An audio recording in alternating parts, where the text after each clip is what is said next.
Bref, sur cette semaine, le nofap, ça a été extrêmement dur. Vraiment, je dois être honnête. C'était très très dur. Entre les flashs mentales que tu as, parce que t'as les hormones qui en peuvent plus. Après, deuxième truc, bon, bien sûr, il s'est passé plein de bonnes choses hein, cette semaine. Comme vous pouvez le voir, ça va super bien, on va dire. C'est une grosse partie vraiment où je me sens mieux, plus focus, je dors bien, etc. Donc, je me sens bien, on va dire. Mais j'ai senti que j'ai perdu en fait petit à petit pendant cette semaine un peu plus de conscience. Depuis 5 ans, j'étais perdu, me demandant chaque matin pourquoi je me levais. J'étais au bord de la dépression. Mais chaque nuit, quand je m'endormais, un rêve persistant m'appelait, vers un désert. Un homme, une femme, une quête. Après réflexion, je me suis préparé, pris mon sac à dos et je me suis lancé dans une aventure. Ce rêve m'a amené aux portes du désert, où j'ai immortalisé mon voyage dans un documentaire de plus d'une demi-heure. J'y ai rencontré des personnes extraordinaires, entendu des histoires touchantes, drôles et poignantes. Mais c'était que le début. De ce voyage est né un nouvel objectif, le projet Ouria. Mon défi est double, atteindre une liberté financière avec un revenu de 10 000 euros par mois et sculpter mon corps à 10% de body fat. Chaque dimanche, je te fais un bilan de ma semaine. Alors merci de me donner un petit peu de ton temps de vie. Installe-toi confortablement, car mon histoire pourrait t'inspirer. Et je suis convaincu que je pourrais aussi apprendre de toi.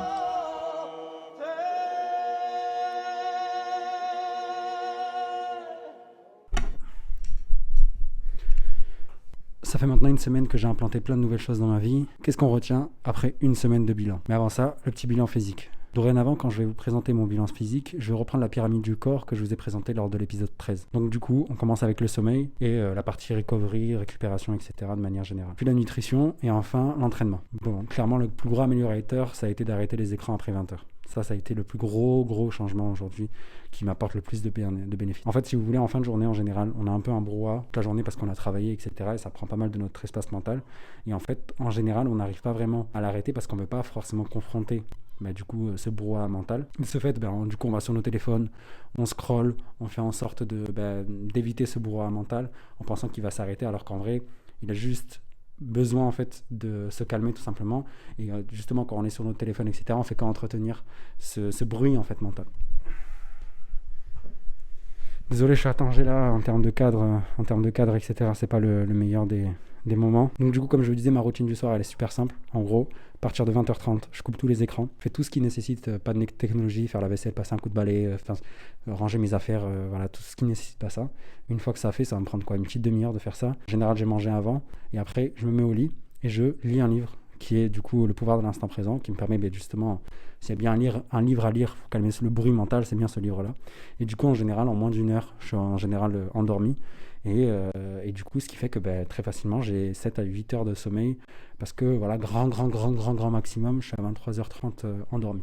Donc voilà, ça a été vraiment quelque chose qui a été un très gros changement pour moi, la mise en place de cette routine. Et c'est tout con en fait, il suffit juste d'éteindre tous les écrans à 20h30 et de mettre des lunettes anti-lumière bleue et c'est bon. En fait, en général, on va dormir super vite, quoi. Sur la partie calories, donc nutrition, etc., j'ai perdu énormément de poids, alors que en fait, toute la semaine, j'ai tourné à presque 2100 calories.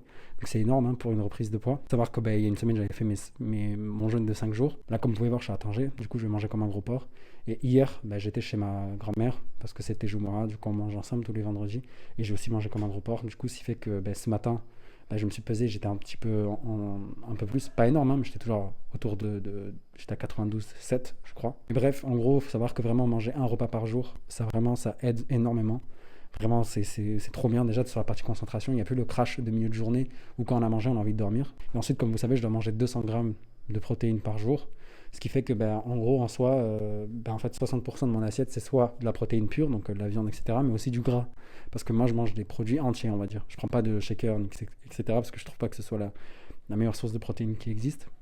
Encore une fois, je vous mets la pyramide de ma nutrition. Qu'est-ce que je mange en termes de priorité? Et du coup, en gros, voilà à quoi ressemble mon assiette. De manière générale, elle ressemble à 400 grammes de bœuf, 100 grammes de parmesan, 6 œufs avec du fromage râpé. Et après, tout le reste, je le remplis avec des fruits.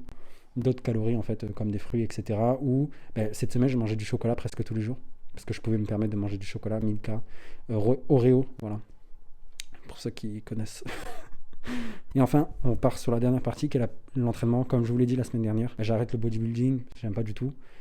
J'aime pas du tout cette méthode d'entraînement pour le coup. Et je suis passé du coup au CrossFit, la méthode d'entraînement que je trouve être la plus pertinente en vue de mes objectifs, qui est d'être fitness. Avec le terme fitness, pouvoir monter des murs, faire plein de choses, ne pas être restreint. Et pour ça, le CrossFit, je pense que c'est la meilleure méthode d'entraînement pour arriver à cet objectif. Et franchement, je dois le dire, c'est tellement bien, genre, c'est trop bien, genre, je me régale. C'est-à-dire quand je rentre dans la salle, je sais pas ce que je vais faire, j'arrive en fonction du monde, des équipements disponibles, je vais me dire, ok, je vais faire ça 10 fois, 5 fois, en 5 cycles, en me mettant vraiment, je me mets vraiment dans le rouge.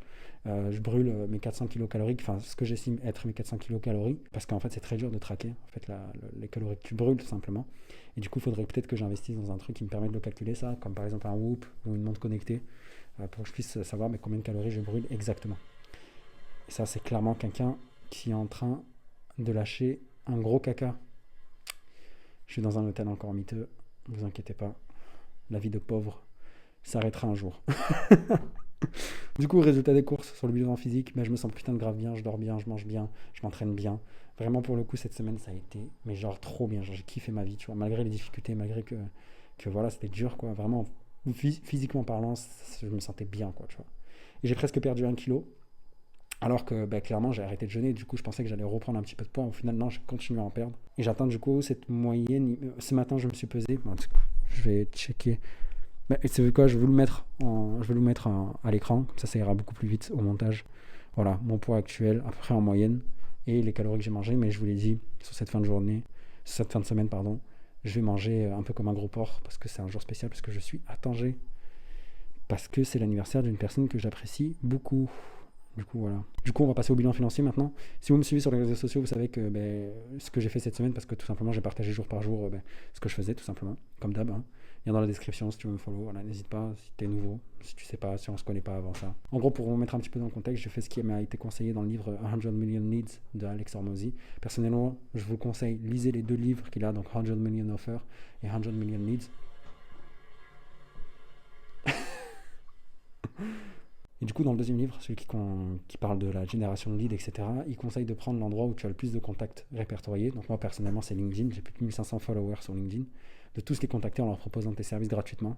Si tu te proposes tes services gratuitement et que tu fais bien le travail, en général, tu vas soit recevoir des feedbacks pour t'améliorer encore plus, soit recevoir des témoignages qui vont te permettre de montrer que tu fais bien ton travail, donc plus de crédibilité, plus de confiance auprès de tes futurs clients, donc plus d'argent à long terme. Est-ce que vous voyez ce que je veux dire? Donc tous les jours, j'ai contacté 100 personnes dans mon réseau LinkedIn en leur proposant mes services gratuitement, après une petite conversation et un peu de personnalisation. Encore une fois, je vous renvoie aux vidéos de cette semaine pour que vous puissiez avoir un maximum de détails sur ce qui s'est passé cette semaine. Pourquoi ça? Parce que c'est assez logique. Comme je vous dis la semaine dernière, j'ai pas assez travaillé, ce qui fait que j'ai pas mis assez d'input, de travail en fait sur la table pour pouvoir en fait analyser et m'améliorer. Et là en fait en faisant 100 par jour sans concession, en fait j'arrive à ce niveau-là où en fait tout simplement j'ai pu itérer pendant la semaine où je me rendais compte que mes messages n'avaient pas vraiment beaucoup de retours, ils avaient des retours moyens. Et du coup en ajoutant un petit peu de personnalisation, je suis monté à presque 26% sur certains, presque 26% de taux de réponse, ce qui est énorme. Et sur vendredi j'ai pris 3 rendez-vous par exemple, ce qui fait que voilà, et j'ai aussi trouvé mes 2 premiers clients gratuit. Fait que voilà, en fait, c'est trop bien, tu vois, j'ai contacté presque 500 personnes. Demain, il me restera c'est un dernier 100 personnes à contacter parce que lundi, j'ai fait 200 personnes pour pouvoir ne pas le faire aujourd'hui et être concentré dans ma journée avec la personne que j'aime bien. Vous avez compris, ça m'en casse pas les couilles. Et du coup, voilà. Donc, franchement, pour le coup, cette semaine aussi a été super productive.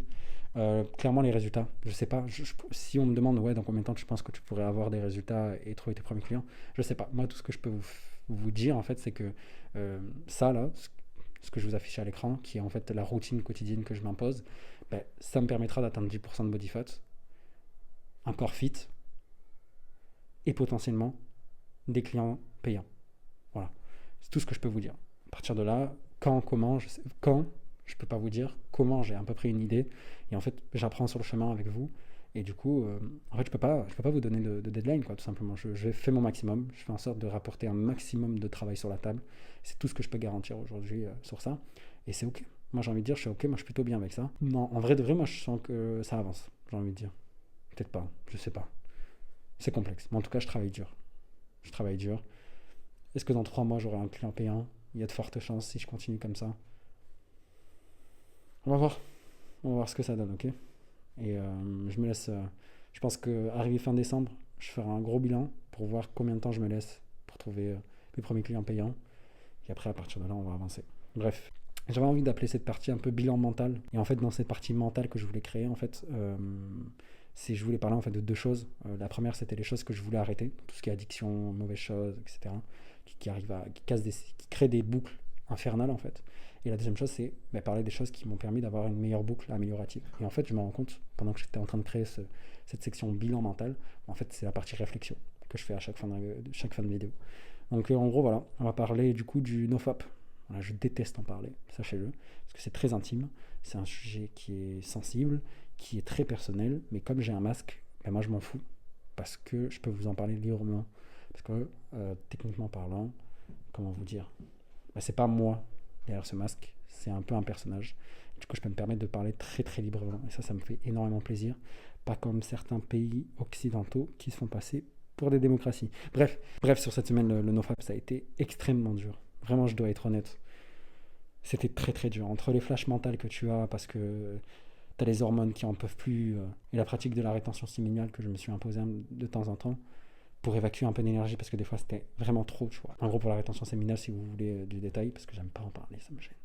C'est en gros, vous faites sans vous fapper, sans fapper, sans finir. En gros. Très gênant d'en parler, je me déteste actuellement. Et bref, ça a été extrêmement compliqué, malgré voilà, les quelques petits trucs que j'ai mis en place pour essayer d'évacuer ça. Ça veut pas dire que j'ai craqué, j'ai pas du tout craqué cette semaine, donc ça coule. Et je pense que c'est un petit peu pour ça que j'ai pas fait des nuits complètes, parce que en fait, je vous en ai pas parlé, mais dans le bilan physique, j'avais une boucle qui se créait. Où en gros, après 3 heures de sommeil, je me réveillais. Et en gros, je pense que c'est dû à ça. Parce que, en fait, avant, moi, je le faisais le soir, en gros. Et je pense que ça a ancré une habitude qui est mauvaise. Et du coup, mon corps réagit encore à ça. Et en fait, les soirs où après une bonne séance de sport, j'étais totalement exténué et que je voulais juste aller dormir, je passais ma nuit complète. Donc je pense que c'était dû à ça, parce qu'après, j'ai cru que c'était à cause de la chaleur, c'était à cause du fait que je mangeais le soir. Et toutes ces choses-là, quand je les ai changées, ça changerait rien en fait, au fait que je passais pas une nuit complète. Et c'était que sur ce point-là, c'était mardi et vendredi, il me semble, parce que je documente tout maintenant, que je me suis rendu compte de ça. Donc voilà, vous voyez à quel point ça peut être dangereux. Et bien sûr, en fait, le deuxième truc, c'est que putain, mes hormones, déjà premièrement, je perds du gras, donc là mes hormones sont en train de repartir en vrille, quoi, forcément, parce que là, je suis à 15% de body fat, ce qui fait que je suis dans la moyenne maintenant, mondiale, on va dire. Donc déjà, ça fait que mon corps refonctionne à peu près normalement d'un point de vue hormonal. De deux, mon alimentation aussi, elle y joue. Il faut savoir que les hormones ont besoin de gras pour pouvoir fonctionner. C'est un système qui répond vraiment plutôt bien au gras, donc au fat, donc au gras, quoi, la molécule de gras, je sais pas comment elle s'appelle, bref. Et du coup, forcément, ça fait que mon corps, il carbure sur ce point-là. En plus, mon entraînement, qui est vraiment genre physique, tac, tac, enfin, c'est assez intense, ce qui fait que, voilà, je dors bien. En fait, comme mon corps va bien, mes hormones sont au plus haut, du coup, c'est encore plus compliqué de combattre ça. Et en fait, c'est un cercle vertueux, parce que je m'améliore, je suis plus concentré, etc. Parce qu'il y a des bons côtés à tout ça, hein, faut pas parler. Il y a des super bons côtés, on est beaucoup plus focus, on n'a plus de brain fog, etc. Donc, tous ces bons côtés, il n'y a pas de souci sur le nofap, il n'y a rien à dire. Mais retenir contre soi-même quand on a une addiction aussi longtemps sur ça, c'est extrêmement dur. Donc sachez que voilà, si vous voulez vous lancer dans un tel projet, soyez conscient que ça peut être très très compliqué et que c'est un combat vraiment avec vous-même, quoi. Et en plus, je vais pas vous mentir, les filles ici, elles sont super jolies, quoi. Mais ça, je vais pas le mettre dans la vidéo parce qu'elle va me frapper sinon. Quoique je vais le mettre, je sais pas. Allez, je le mets, je m'en bats les couilles. Après, deuxième truc, bon, bien sûr, il s'est passé plein de bonnes choses cette semaine. Comme vous pouvez le voir, ça va super bien, on va dire. C'est une grosse partie vraiment où je me sens mieux, plus focus, je dors bien, etc. Donc, je me sens bien, on va dire. Mais j'ai senti que j'ai perdu en fait petit à petit pendant cette semaine un peu plus de conscience.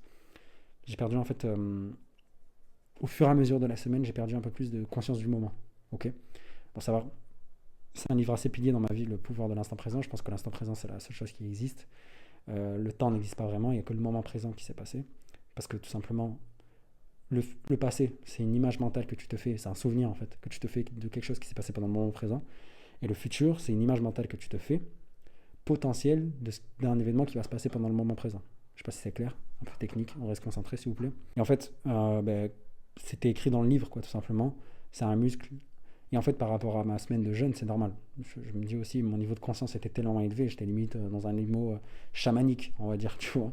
Parce que voilà, je mangeais pas, j'avais que ça à faire, j'avais rien d'autre comme distraction, j'avais juste ce livre, moi, et de la méditation pour pouvoir me faire monter, et la prière surtout aussi. Putain, la prière, ça m'a tellement aidé dans la semaine pour pouvoir me recentrer, tu vois. 5 fois par jour, tu reviens à ça, à des heures en plus qui sont assez stratégiques.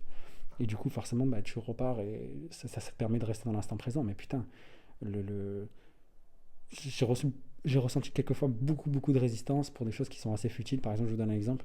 Il y a beaucoup de gens qui sont dans mon réseau LinkedIn, qui sont des gens avec qui j'ai bossé avant. Et je me dis, mais t'imagines, le mec, j'étais son manager, je vais quand même pas lui envoyer un message pour lui dire, ouais, je me lance en freelance, tu connais pas quelqu'un, ça t'intéresserait qu'on bosse ensemble, etc. Tu vois. Et en fait, genre, j'étais là, j'observais mon mental en me disant, putain, ça, c'est un schéma que j'ai déjà entendu. Parce que j'étais attentif, justement, dû à cette semaine et dû au livre. Et quand j'ai appuyé à envoyer, je dis, mais en fait, j'ai vu qu'il n'y avait aucune réponse, qu'en plus, la plupart du temps, les gens répondaient assez positivement et assez agréablement, tu vois. J'étais là, je fais, mais attends, je suis en train de me prendre la tête pour rien, c'est vraiment juste dans ma tête, quoi. Et du coup, voilà. Donc, cette semaine, il y a eu quelques petits moments comme ça, un peu de perte, où j'étais tendu, je me suis embrouillé avec une femme au supermarché aussi, pour rien. Genre, je me suis rendu compte un peu après coup. En fait, elle a mal parlé à un caissier, et en fait, ça, faut savoir que c'est un truc qui me rend, mais genre vraiment, ça me tente, tu vois, quand une personne, en fait, qui est dans une position de force, prend l'ascendant sur quelqu'un et lui crie dessus alors qu'elle sait très bien pertinemment que cette personne ne peut rien arranger. Est-ce que vous voyez ce que je veux dire? En gros, le caissier, il pouvait pas prendre la carte, du coup, elle a dû changer de fil, donc repartir de zéro. Ça l'a rendu fou, elle a commencé à crier sur le caissier, alors que le caissier, c'est sûr et certain qu'il c'est pas sa faute, tu vois. Et moi, j'ai pété un plomb, j'ai commencé à crier avec elle. Enfin, c'est pas bien de faire ça, tu vois, mais j'aurais pu le faire de manière beaucoup plus diplomate, tu vois. Et j'ai pété un plomb et c'était justement dû à ça, en fait. Dû au fait que j'étais tendu, les hormones qui montent, etc. Et c'est pas bon.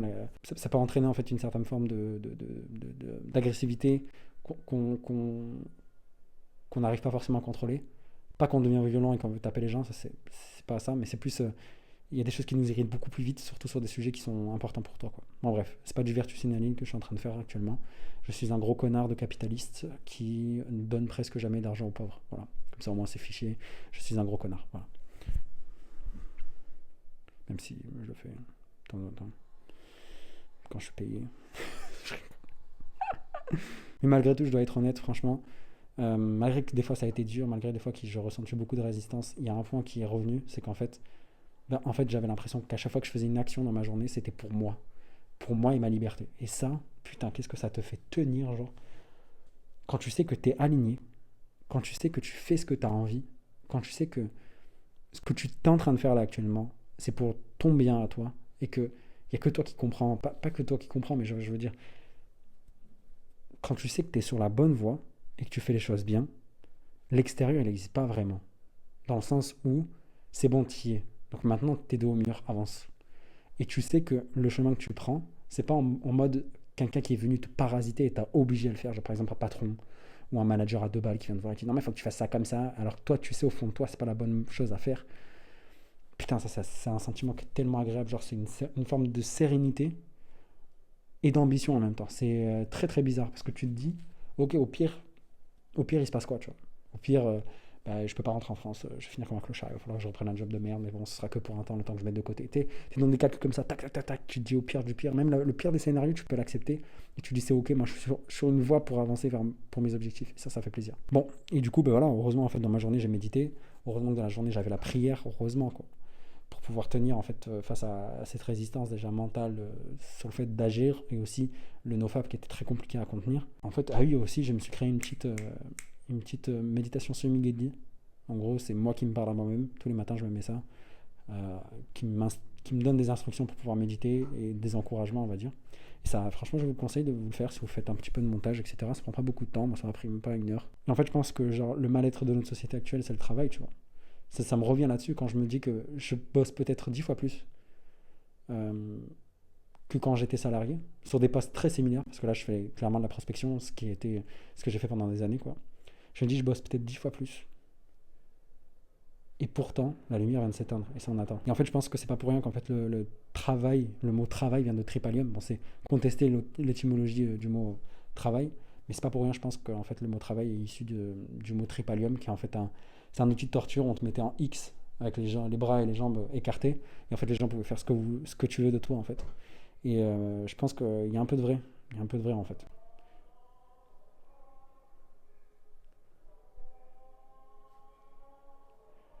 Désolé, on va attendre du coup la fin de Eden.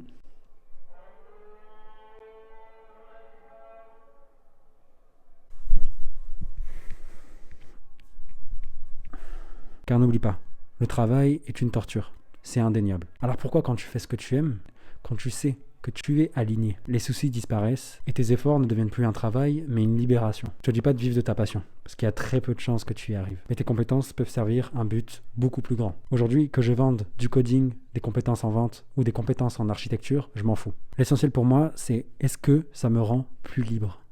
Voilà mon but. Il y aura sans doute des embûches. Ce sera beaucoup plus dur que le fait de travailler en tant que salarié. De plus, beaucoup de choses seront contre toi. Ta famille, tes proches, voire même toi-même. Et tout ça te rappellera que ça ne mène à rien, tu vas nulle part et ça va pas marcher. Mais reste persistant. Produis tous les jours, en bonne quantité, en essayant d'améliorer un petit peu tous les jours. Et même si tu dois t'arrêter pour des questions de survie, prends la chose qui est le moins chronophage pour que tu puisses survivre et travaille ton projet sur le côté. Car dans le fond, même si tu sens que tout le monde est contre toi, en perception, tu seras toujours moins misérable que celui qui doit se lever tous les matins en se demandant qu'est-ce qu'il fait sur Terre.